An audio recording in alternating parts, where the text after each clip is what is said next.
Well, hello there, SPAC friends and family. It is SPAC Chat, and it is Tech Tuesday today. So I'm just jumping on here really quickly with just a few announcements at the top of the hour, and then we'll get right into Tech Tuesday.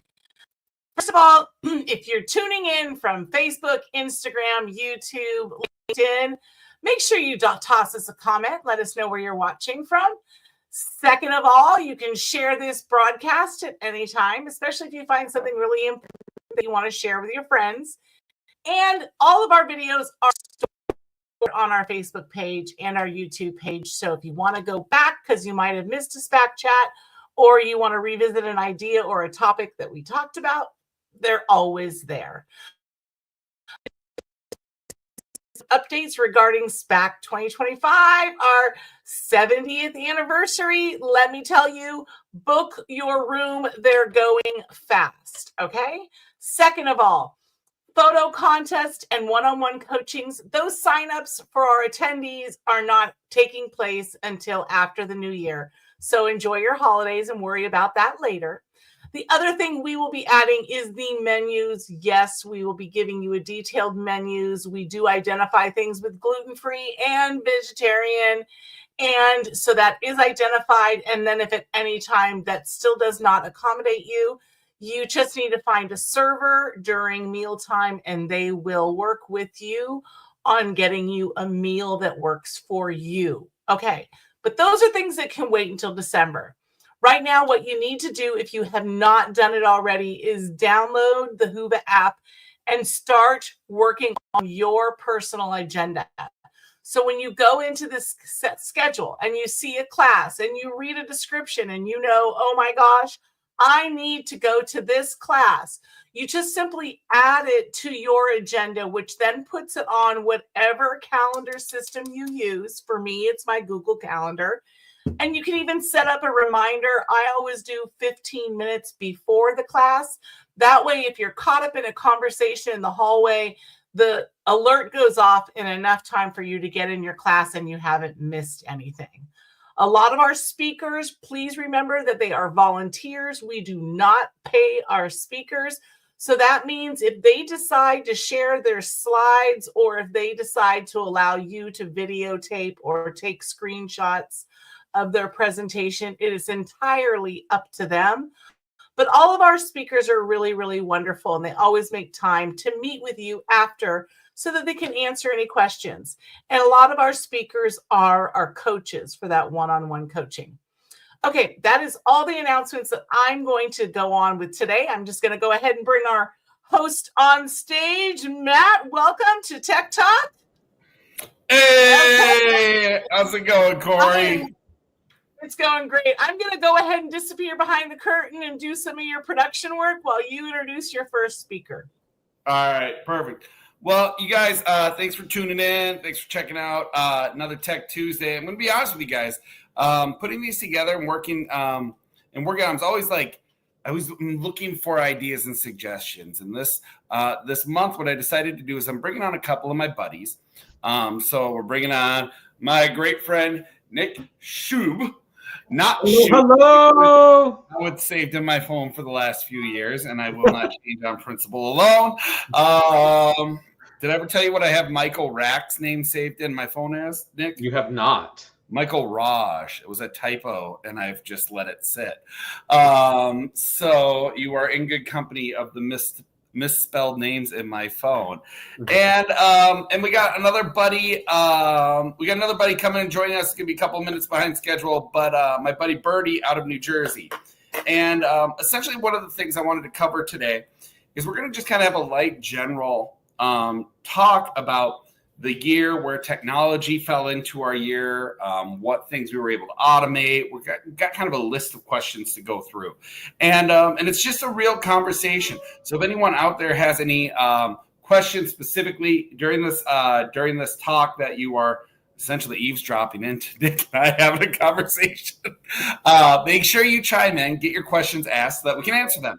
And of course, if you have any other things that you want me to go in more depth into later on or on this one, or if you would like to join me on a Tech Tuesday, please let me know.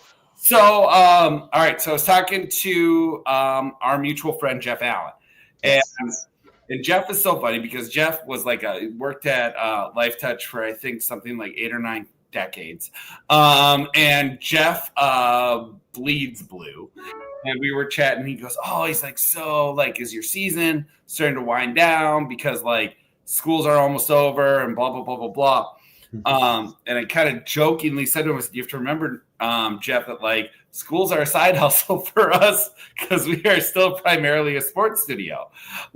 So my question for you, Nick, is like, I know markets vary, by region and stuff like that. We're going to be shooting another 30 days for schools. We'll be wrapped up like December 10th. Will probably be our last retake day, something like that. How about you guys? Are you guys still rocking and rolling? We're still rocking and rolling, but it's no primary photo days right now. We're just in retake land, and we'll be in retake land until the end of November. Okay. Is about where we are. I think there's 1 or 2 things booked into December, but for the most part, we're in retake land. And then as soon as retakes are over, we have a big push to get out composites and stuff for all of those late November retakes. We want them out before the holidays is always my goal. And then I don't have to think about it during Christmas. Nice. Well, that's actually a good one to bring up. So composites, you are still, because you had a system, right, where you made you printed them on heavy card stock or like a heavier We had done a folded composite and stuff in the past. This year we're switching a little bit to get rid of some of the schools will still get the folded one. So it's, essentially a proof on the outside. They open it up and it's their class picture on the inside.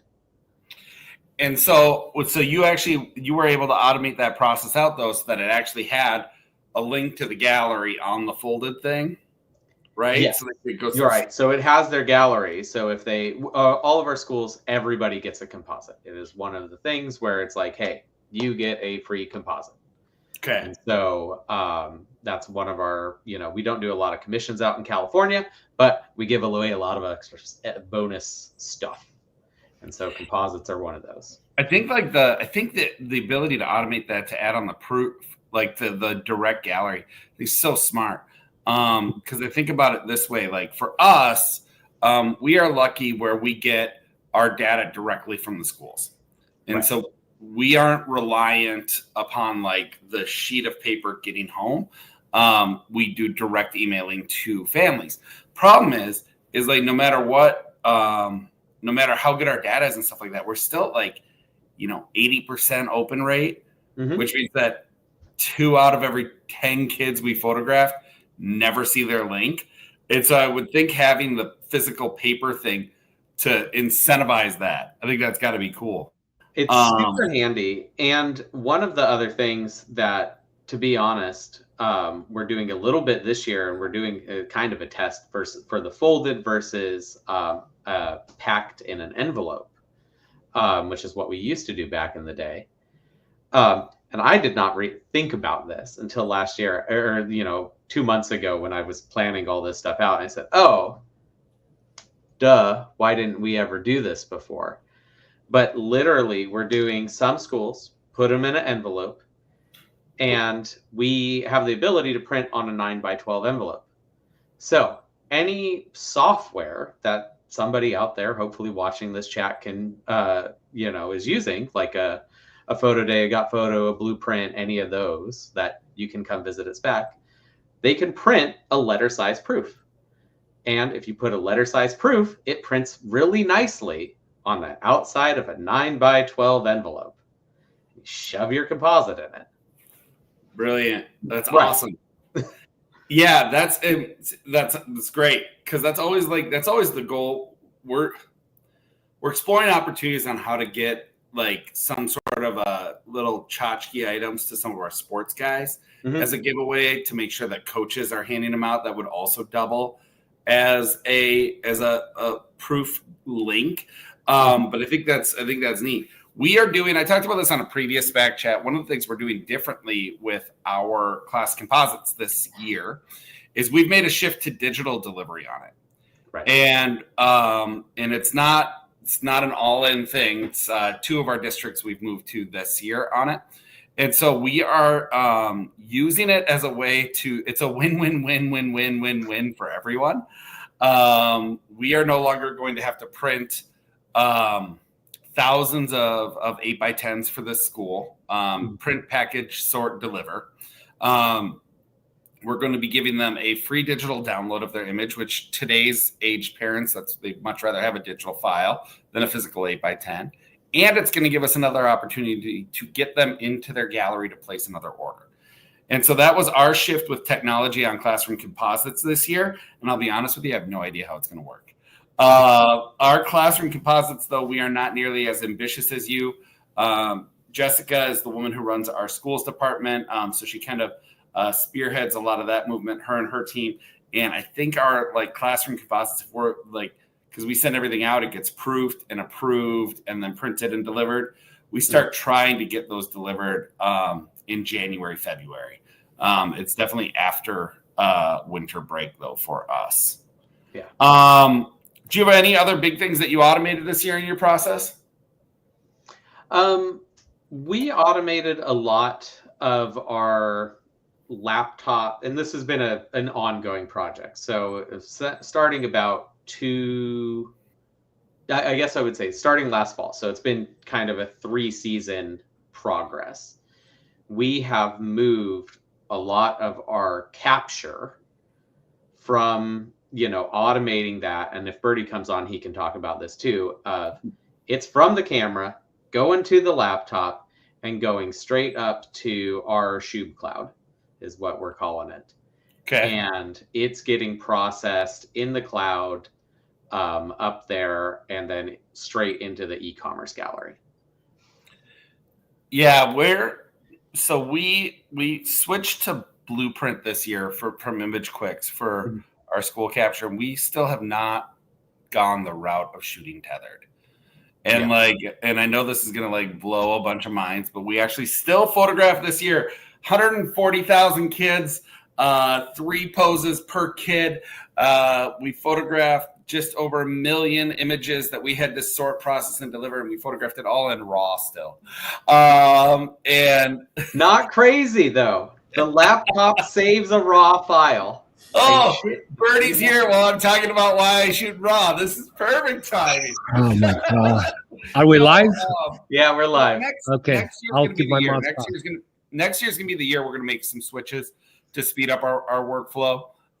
So next year we are going to go the route of shooting tethered, and we're going to start kind of using some of the functionality that I think Blueprint really affords us that we don't take advantage of right now.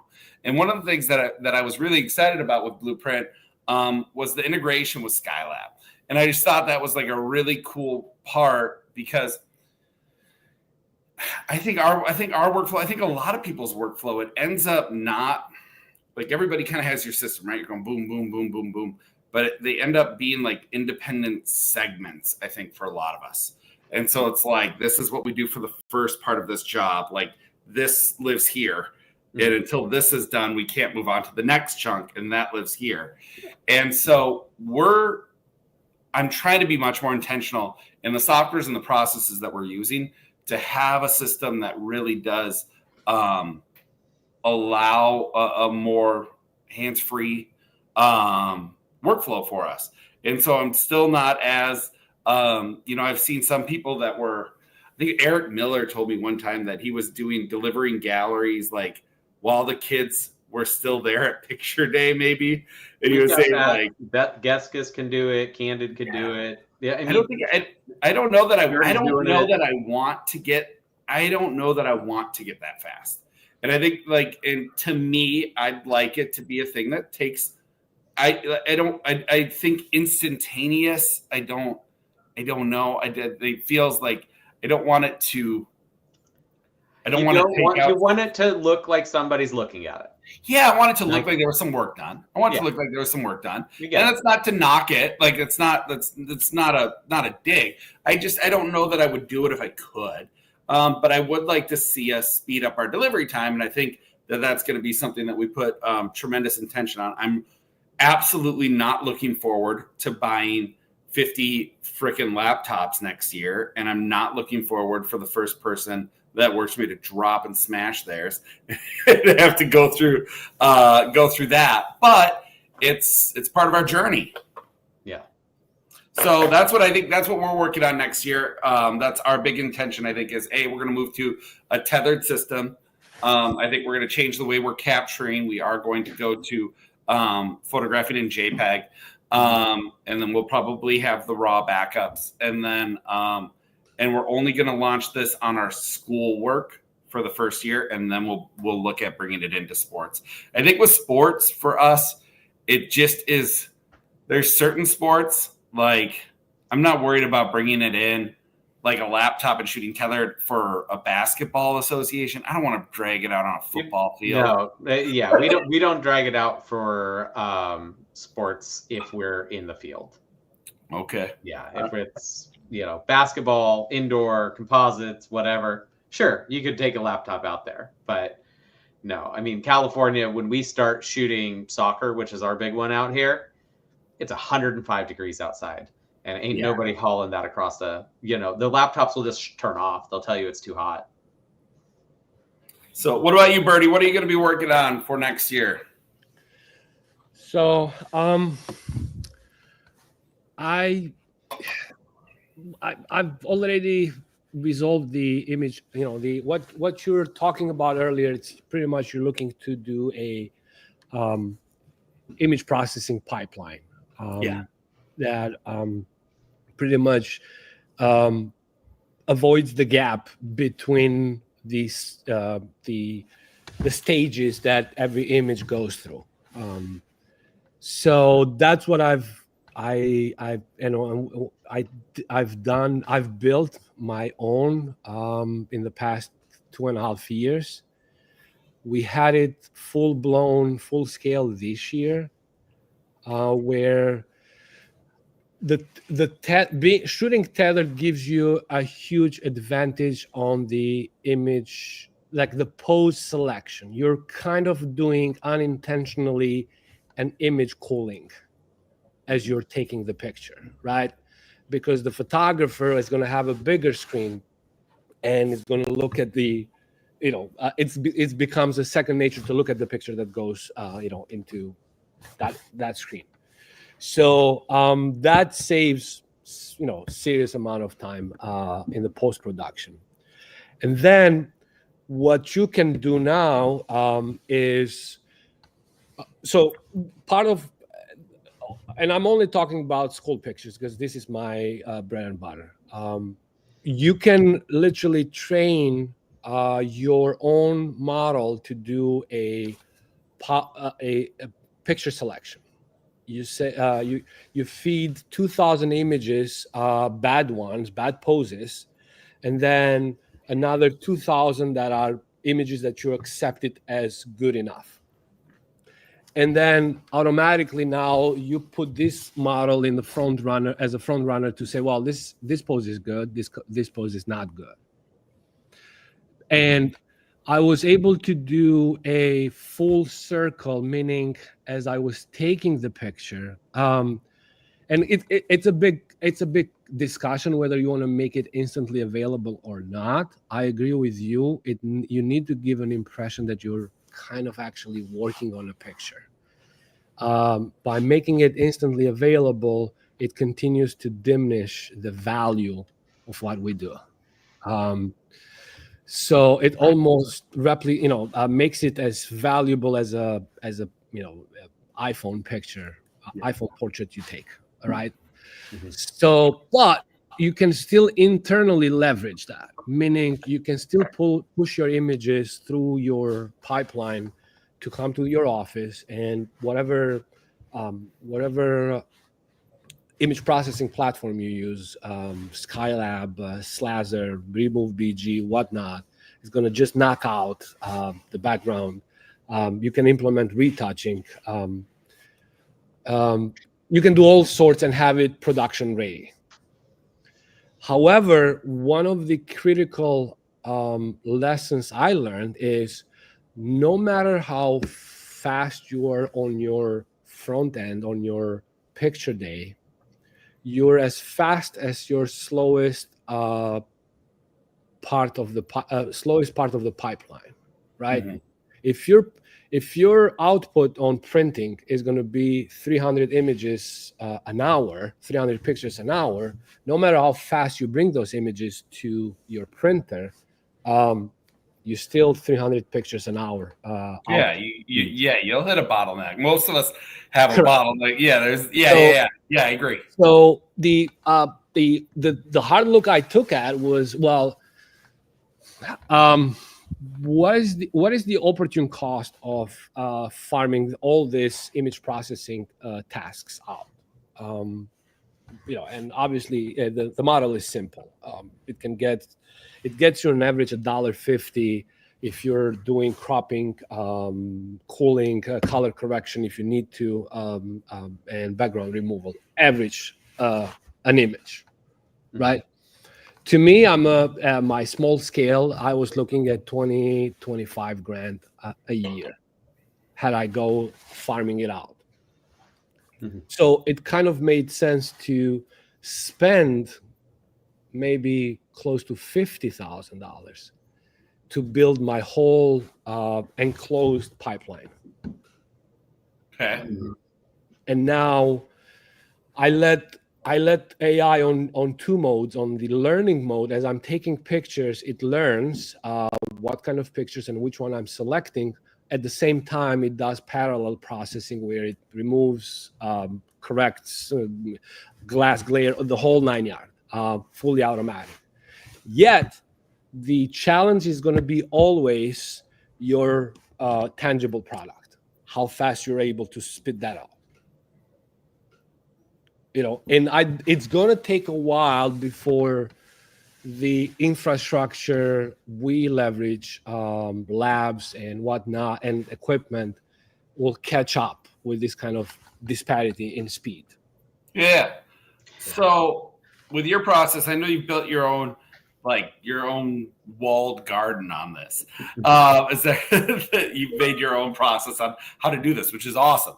Like I think everyone here kind of feels like a chimp when we try to think about how to do that. But it's easy.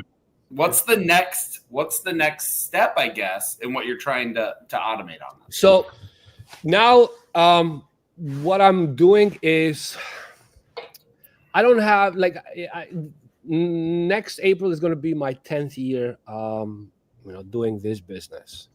Okay. So luckily I've been from day one, I've been keeping really in a very orthodox way records, sales, orders, top 5 backgrounds selected.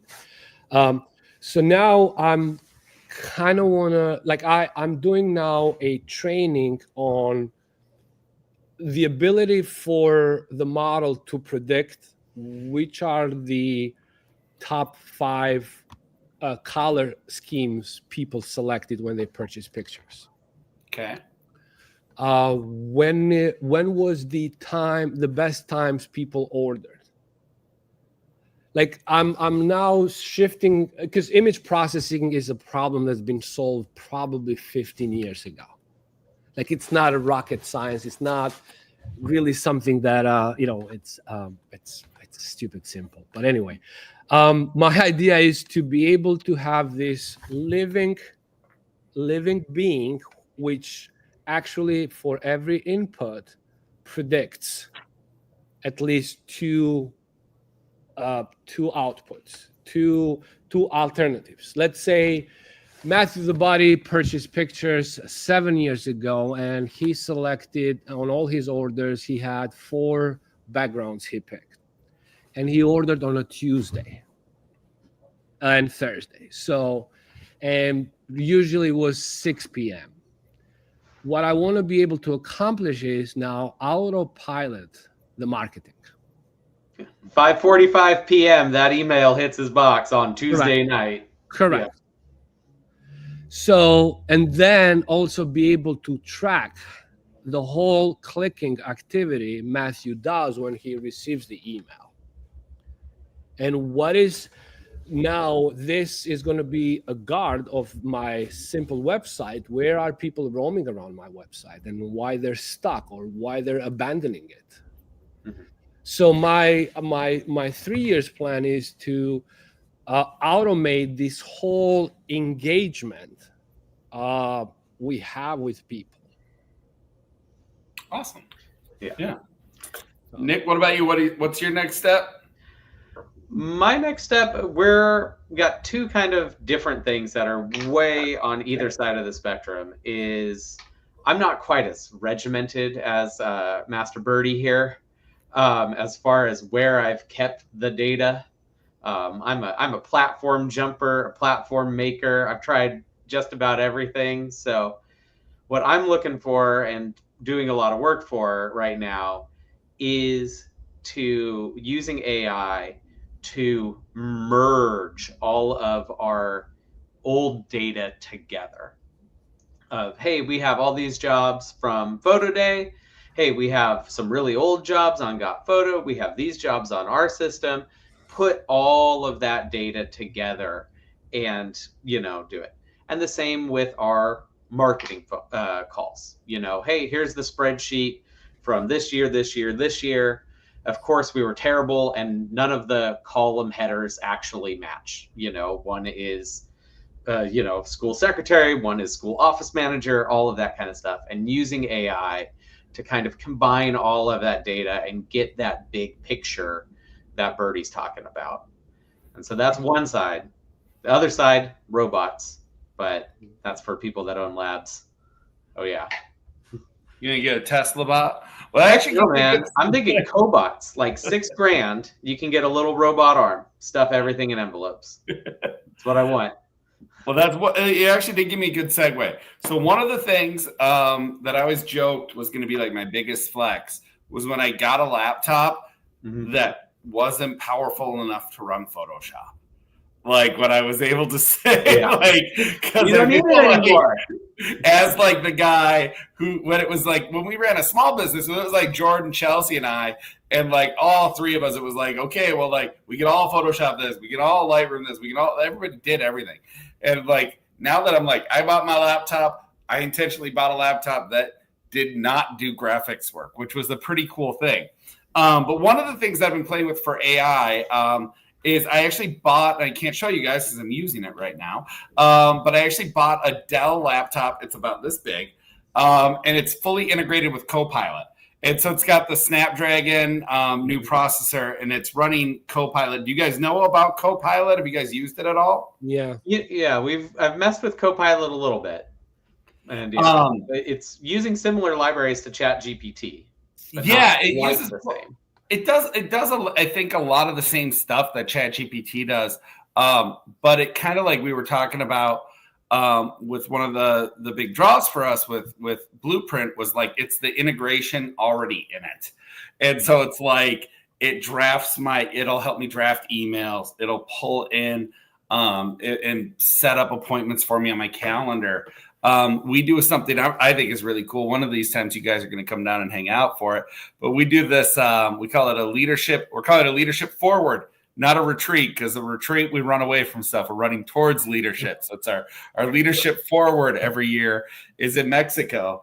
And we allowed all the employees to like pitch where they wanted to go for it. And we had a budget and all that.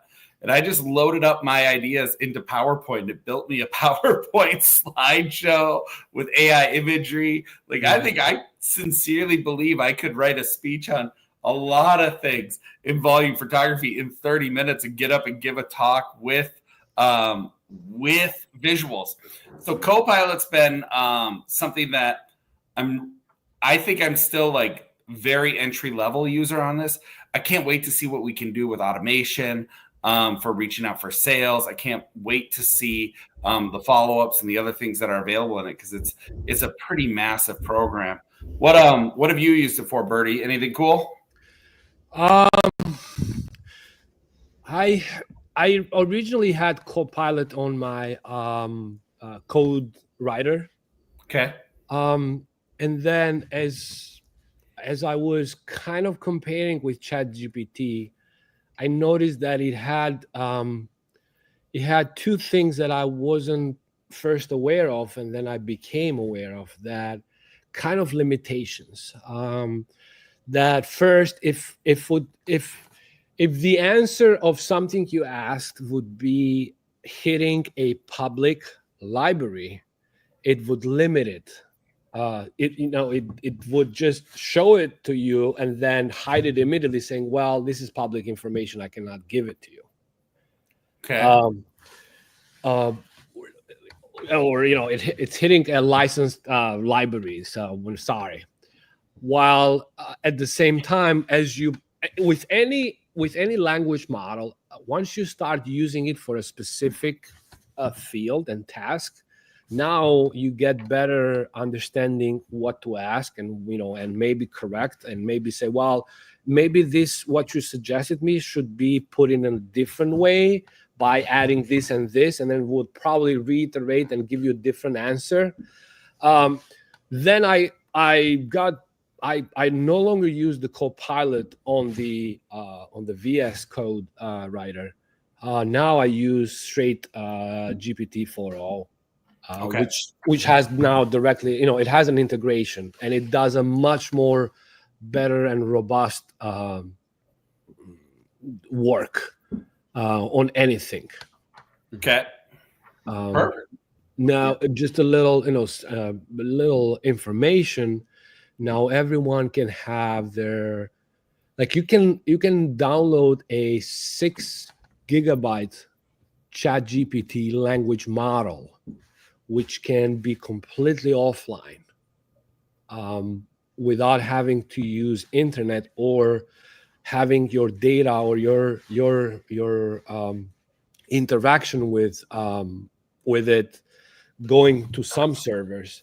And that can now pretty much do anything in any computer combined. You can tell, well, I need you for every email you see on my inbox, notify me and classify it as a following. It can pretty much now be a computer within your computer.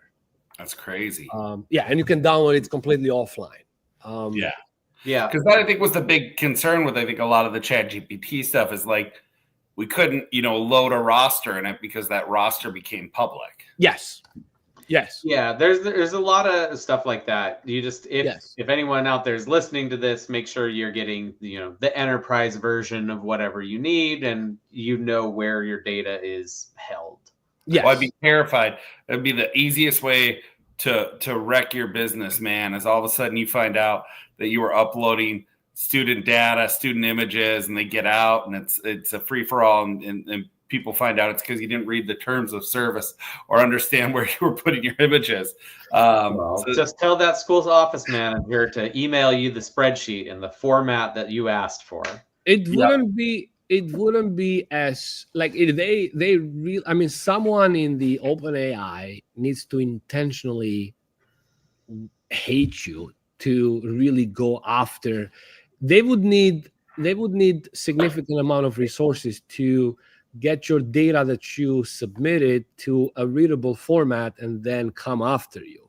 Now, obviously, for things that you think of this way, if you're paying $20 for a ginormous powerful service, this is really, I would say, free. And if you're not paying for the product, you are the product. Mm-hmm. So it's kind of scary to think that you would be surprised how many people actually, without knowing, they give their data away to unknown sources. It's always a trade-off. I only brought this, the offline version of ChatGPT, because being a locally installed language model, it actually has physical access to your file system, to your Gmail, and you can intentionally isolate it from any internet connectivity with it. You would literally say, no, I don't want you to talk to the rest of the world. And it would still, implement, because actually it's a huge model. It's a 6 gigabyte model that compared to traditional available free-to-use models, which they run like 20, 30 megabyte. Okay. So I mean, giving a little perspective and scale, it's capable of doing serious work without talking to the rest of the world. It's amazing. Yeah, it's amazing. All right, so we're nearing the last third of our talk. One of the things I wanted to make sure we talked about is where I met all of you guys. Okay. Back. So I remember the first time I met Birdie, and Birdie came up to me. He said, "I saw you on that Creative Live thing," and I said, "Oh yeah, man, that was like you and my mom watched that. Thanks for watching." And then he's like, "Yeah, I could tell you didn't know what you were talking about."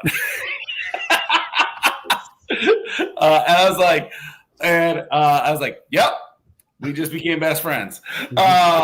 So no, I know Nick's going. Birdie, you're going. When are you going? What do you guys have your dates booked? What are you guys doing? Yeah, I think I'm there Tuesday to Saturday. Tuesday to Saturday? Yeah. Yeah, me too. I'll be Tuesday there, 12 o'clock, and then I leave Saturday afternoon. Okay. Is there what are you guys most excited about this year? Anything that you're really jacked about? I use it as my annual vendor shakedown.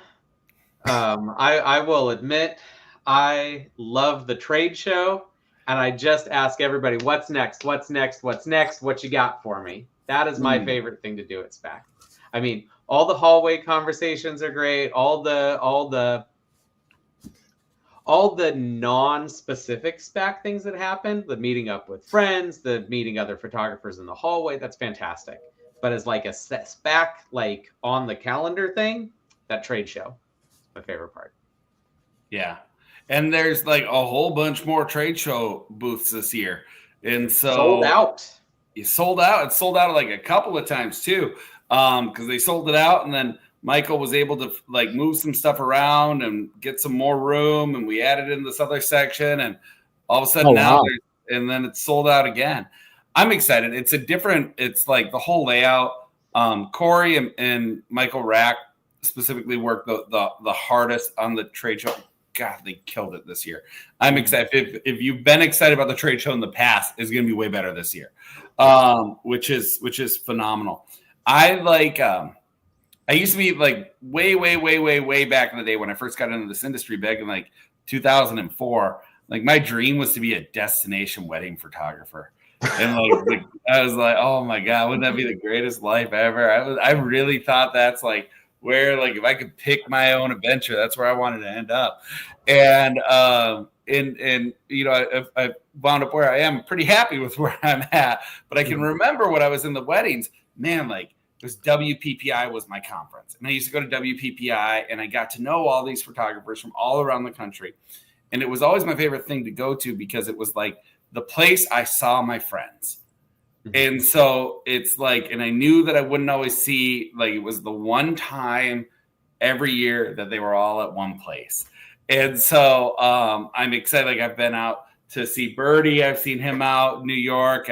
Mark Homerding's been out here before. Like I've seen people around, but it's kind of the coolest thing. That's what always gets me excited for is it's like I get all my friends in one place at one time. So that's probably what I'm the most jacked about. I wanna bring up my very first SPAC was 2014. Okay. So this is going to be your 10th? Huh? This is so you've done 10? Or this is going to be your 10th? This is going to be my 10th. I met Juan working for LiveTouch, and he brings up, hey man, there is a conference that I've been to where all these, school photographers, mostly like old dudes, not friendly ones, but it's still worthy, going and visiting, like, what do you think? I said, okay, let's, check it out. That year we find out it was happening in East Coast, in Barksdale Studios. So, it was like 2 hours drive for us from here. So I said, okay, let's go. And I didn't even had my first school. Like, I was like, all right, let's give it a shot. So, and I remember going to that conference. And it was a smaller version of the Vegas one. Okay. I think they called it Summer SPAC. They used to do summer. Yeah. It was a smaller version, and I will never forget. I see first time Calvin being there, loud and big guy, and then I remember bugging Corey with questions, like a ton of them, and Corey being nice to me, saying, "Listen, I may not have all your information, but I would recommend you talk to this guy, and you talk to this guy about this." I had probably 50 questions, that I wanted answers from. And I'll never forget, I want to bring this one up. Paul was the first one who actually took my hand and said, "Okay, let me introduce you to Tim McCain." And then he brings me to Richmond Pro Lab guys, and then to Marathon Press guys. And I'll never forget that then now I had actual people I could talk to and get answers and, be signed up for things and services. And I remember coming back from that show saying, now I'm ready. That feeling that now I know enough to go and tackle this, I'll never forget that feeling. Yeah. Awesome. That's awesome. Hey, Nick, when was your first one? Was it 1983? No. I was born in October, so they waited at least 6 months to take me. No, I don't know. This is an interesting question. I don't remember my first SPAC because there used to be a different show called PMA. Yep. And when I was young, I definitely remember PMA, but I don't remember exactly when it switched to SPAC and what we were doing there. But I got back into the industry after building theme parks in 2015. Okay. So we're right there. Birdie's ahead of me on the modern SPAC by a year. I just remember that it was the one show that I came back from talking about WPPI. It was the one that I came back from because I spoke the first year I went. I got asked to present. But I came back and it was like, I don't care if I ever get asked to present. I'm going to every single one from now on. I don't care if I ever present. I don't care if I get paid to go. I don't care if I don't get paid to go. I don't care what's I'm going to every single one of these because it was the first time in Minnesota, I think where we are, there's a couple of people that do some volume. And a lot of those businesses, in 10 years ago, there were twice as many as there are now. And And I don't think it's going to be 10 years until there's half as many as there are right now. It's a tough industry. And what's really hard specifically about my market is I'm right next to Life Touch. I'm right next to Jostens. And so those guys are just literally down the road, the biggest two companies in the world. And so when I got to SPAC, I was blown away when I met people that had businesses. I was like, oh, whoa, you can get that big. Oh, right. Well, I didn't know that. I didn't really know that was an option. I'm starting to meet people that have these businesses that as dumb as I sound when I admit this, I was I didn't know you could do that. That's freaking huge. I didn't know you could run a studio with 100 employees. I didn't know you could be in 20 states. I didn't think that was possible. And so that was, I will always remember that moment of awe. Yeah. Well, that's one of the really great things about SPAC where, if you look at, we see the demographics of who's coming to SPAC and it's about 30% of brand new people. And then there's another, say 30%, roughly a third or maybe a little bit less than a third of, old timers, big guys, 300 plus schools. Yeah. But they're all sitting at the same table having lunch together. And that's one of the best parts about SPAC is you could have a total noob. It's oh, I got two schools. I'm just trying to figure out how to do it better. And then they'll be sitting across from somebody, how we solved it. And you don't realize until half hour into this conversation, this guy's running 60 cameras. And you're oh, okay, cool. I should probably listen. Yeah, pay attention. Yeah. All right. 2 more topics. I got 5 more topics. There's no way we're going to get through 5 topics. So we're going to pick 2 of these 5. Okay. We talk about yearbooks, spring portraits, client retention strategies, new technology, or future trends. What do you guys, let's do, I want to talk about yearbooks. Okay. Do we talk about yearbooks or do we want to talk about spring portraits? Let's do one of those 2. Either or. All right. I'm for spring portraits. All right, spring portraits. Okay. Spring portraits. There's some stuff happening in yearbooks, but I think there's more room to talk about new tech and spring portraits. Perfect. So let's talk about spring portraits because that is something we are very weak at. I can admit that like spring portraits in Minnesota, it's as we started going after like our intention has been growing this business. Really, it's just been going after market share. Like we've just been going after client acquisition and growth. Now we're going to start, and then we kind of take a year and we hone it in. We work on some other stuff. And so for a lot of years, we were doing some public schools and we just didn't do spring portraits. It was not really asked for. It just really wasn't a thing.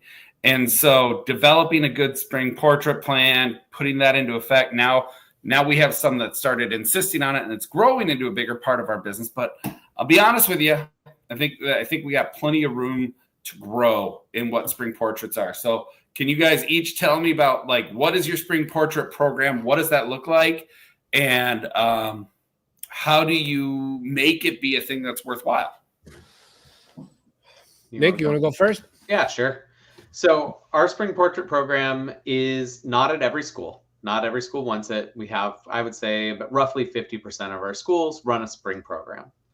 And one of the biggest things that we have found with spring portraits is making sure that it is different than the fall picture. Because what happens is people say, oh, I got noticed for pictures. And then they're like, say somebody that waited until after retake day or just was a late order. They ordered them in November. They got them the first week of December. Then come the end of January, they get a notice saying, hey, spring portraits are in 2 weeks. Here we go. And they're like, what the hell? I just did this. So for us, it's really important to make sure that spring photos look different than the fall pictures. Yeah. And I think that there's a lot of tech you can be using to automate it and a lot of stuff that you can be adding to the pictures to make sure that they do look different. So things like rendering it on every different type of spring background, rendering it with a foreground object. Don't just swap the backgrounds out, swap it with foreground objects, things like that. Yep. And a lot of the new tech and, like this Mac Studio on my desk can churn through generating all of those different images over and over again. And so that people get to see the variety of stuff that is different in the spring than in the fall. Okay. I kind of inherited when I started. It was already a kind of a tradition, and mostly because the majority of the schools here, they want their fall pictures on a school uniform. Wear what you want for spring. And now, over time, and it's a head and shoulders pose. Now the spring, we leveraged it. We reached out to some of the schools who were kind of reluctant because, to give a little context, I was all prepay, no proofing whatsoever. And then the amount of resistance from the parents saying, well, I want to see my picture before I buy, and la la la, it came to a point that we had to, on fall pictures, we had to offer a hybrid where we photograph everybody in fall because we also need the yearbook picture. And then we give a discount on our pricing if you choose to prepay. And then we up our pricing, and proof those, for everyone, those pictures. And part of the reason is because we're able to significantly lower the cost of processing every single image. So then in spring, we reached out to schools 3 years ago, and we said, well, in our knowledge and understanding, Spring Picture Day, it's a big fundraiser. And they said, how so? I said, well, because you guys do dress downs and kids, pay $2 to dress up nicely. And they've been dressed up, for their fall picture on their uniform. So now it works both ways. Mm-hmm. And like Nick said, we made sure there was a significant separation between, the fall pictures look and the spring pictures look. We kind of do a 3/4 pose in spring, where the girls put their hands like this and boys put their hands in the pocket. But we only photograph the people with a prepay order. Okay. Say, hey, we're not photographing everybody. We're only photographing the people who prepaid up to picture day. Yeah. And we built a system where the school gets automatically an updated list of who ordered and who was photographed from those who ordered and who needs to come to have their pictures taken. Because the goal is you don't want to leave the school not having photographed a last minute kid that mom purchased in his lunch break. Mm-hmm. So now we only photograph and print for those people. And revenue-wise, I would say it's close to 80% of my fall. Oh, wow. It's pretty good. Yeah, we are definitely not there. We are definitely not there. I might And have a heart also because the school has incentive, because figure the average enrollment in my school is like 400 kids, give or take. And especially in the elementary school, they have a maybe 95% participation in dress downs. So $2 a kid, it's like $1,900 the school is making. So they push the dress down, which we do their flyer for, with the school picture information in it. Okay. Mm-hmm. So Smart. that's how we approach it, because we started to see that resistance. I don't know if we want to do the spring pictures. It's not a thing. Like it's, well, that's that was my take on, and it's been working quite well for me. Mm-hmm. Awesome. All right, last topic then. I kind of want to combine this one because one of the things that we're working on, I'll give you guys, you guys, I think both of you kind of know this from before, but we acquired a portrait business, or we acquired a company called Sports Star. And so it's this guy, Rick, owns Sports Star. And Rick was like, that company was so dominant and so big in this market for sports pictures. Like they just did everyone always forever. They never lost clients, and they weren't really big on like even contracts, stuff like that. They just had a really good product, a really good solution. And they took good images and they built it out. One of the things that Rick did that I always thought was so brilliant was he built his own software. It was all proprietary, that allowed him to like archive and store images so that he could build out, they call them photos over time. And the photos over time thing, we have carried on that tradition for Sports Star, but now Kemmetmueller Photography is starting to do schools and sports on our own long enough that we can actually do that. That was never something that, even though we'd have a league for 10 years, we simply didn't have, like, we were still, writing frame numbers on envelopes for a good chunk of that. And I know Strawbridge does this, which I think is the coolest thing ever. That they've been timeline images? Timeline one, man. Yeah. They do it from like K through 12 because they've had I'm freaking jealous. I think it's so cool. I only do that for seniors. You only do it for seniors? Yeah. So we're at a point now we're starting to be able to offer that up. And we are still not, I almost don't even want to say it in front of Bertie because he's going to just make fun of me. It is still surprisingly manual for us. So making sure that we can get into an automated system with that and figuring out how to do that, that's definitely a big thing we're working on, because I think it's one of those things that's like, it's a set of velvet cuffs. And when somebody leaves, they can leave, but if they leave, they lose this thing. And it's at least 3, 4, 5, 6, 8, 10, 12 years away before they ever get it again. And so it kind of gets people to this point where they can still, if you mess up, you can still lose a job, but it's just another moment to take pause to ensure that you aren't overstepping anything. Are you referring to your account or your end buyer? We're trying to build it out and then them out. When you said when someone leaves, who are you referring to? Oh, do you know to the account? Like if somebody were to, if an account were to shop, it's just another thing that you ingrain yourself into the culture of a school or a sports league. And I think it's a good move. Yeah. And so, but ours, as we're growing, we have the data, we have the images. It's figuring out how do we scale this, because I understand that we're going to start hitting, like whatever we make now, I'm building it to scale as we hit bigger numbers. Does that make sense? Yeah, I think that this is one of those sections where a lot of like the AI coding can really help a lot of the smaller photographers. Like you do not need to be a genius or even, take a computers class or anything like that to do stuff anymore.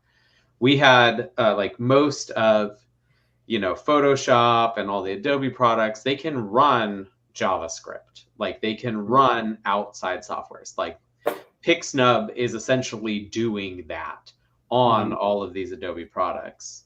And so, I had, just as an example, I had a project where we're printing on a press. So I needed to duplicate a lot of pages in a PDF so that I can, just send 1,000-page PDF instead of 25 copies of page 1, 30 copies page 2, that kind of thing. And you just ask your chat GPT or we use Claude as a thing, and you can write it. It gives you a little snippet of JavaScript, put it right into Acrobat, and then boom, all your pages were generated. But if you have, like Bertie said, a local can mess with your desktop function, AI, and a lot of this stuff can just be written in a little tiny widget, essentially, of JavaScript or whatever. You can have it say, pull these images from these folders. Here's the folders they're in, and line them up in Photoshop, or you'd probably want to use InDesign. But I think it wouldn't be a giant, writing that code isn't hard anymore. Like you're still going to have to put work on it. You could, find a real smart intern, give him a week and, to screw around. But like, you don't have to have a developer. Nick, I kind of want to disagree with you. What? Only because fight. No, it's we're talking face detection, okay, and facial features extraction. No, do it by student ID number. That's how we have it sorted right now. That's how we have it. Yeah, do it by student ID number. You have a district ID number, follows the kid all the way through. That's the regardless, even if the student ID number being the unique identifier, it's still a piece of information that you kind of make it available to all these. Remember the word, if you're not paying for the product, you are the product. Okay. So even this awesome tool called ChatGPT, and I think it's the biggest invention after the internet, where it allows small guys like us. On my way here, I was able to find out that LifeTouch had almost a $25 million annual budget on software development. Whoa. Okay.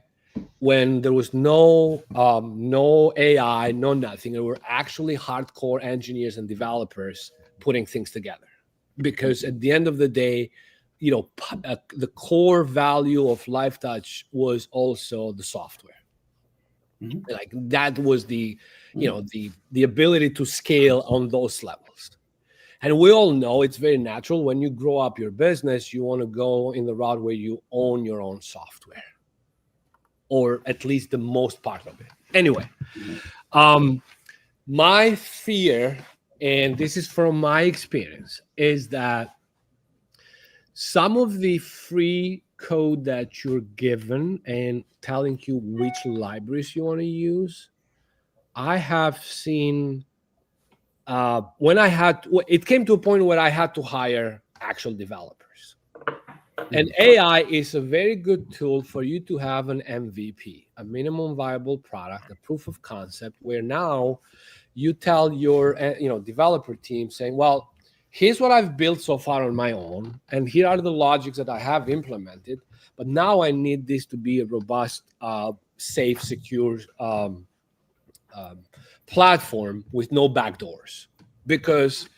And when people that I hired, had to go through that, they found so many backdoors that was scary to find out and know where that information was going. Yeah. And I mean, I don't want to say it, publicly, but it was scary to see which was collecting that facial feature recognition data from my code. Yeah. That facial rec is a different thing. I'm saying hey, you have a file, it is here. Move a file here. Arrange in Photoshop. My recommendation is local scenario. My recommendation would be, hey, I have this idea. Like ChatGPT can help you be the GC, the general contractor of your software. Or you say, well, I have this problem that I'm thinking of solving it in this order of operations. Yeah. All right. Tell me what is the best course of action, what framework I need to use, what talent I need to hire, what do I need to make this happen?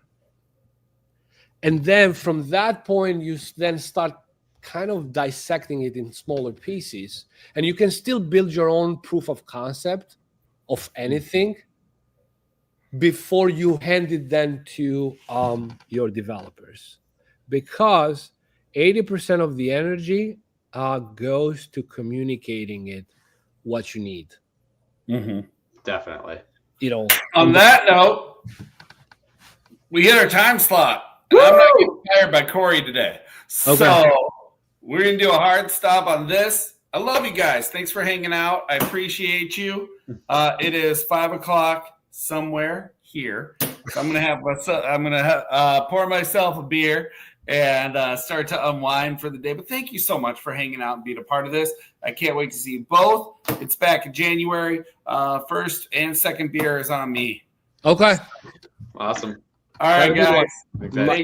Thank you. I don't know if Corey's going to jump on or not. I don't know. I'm going to say 5 minutes ago, probably. Yep, that's fine. All right, guys. I'll talk to you later on. Bye. Bye.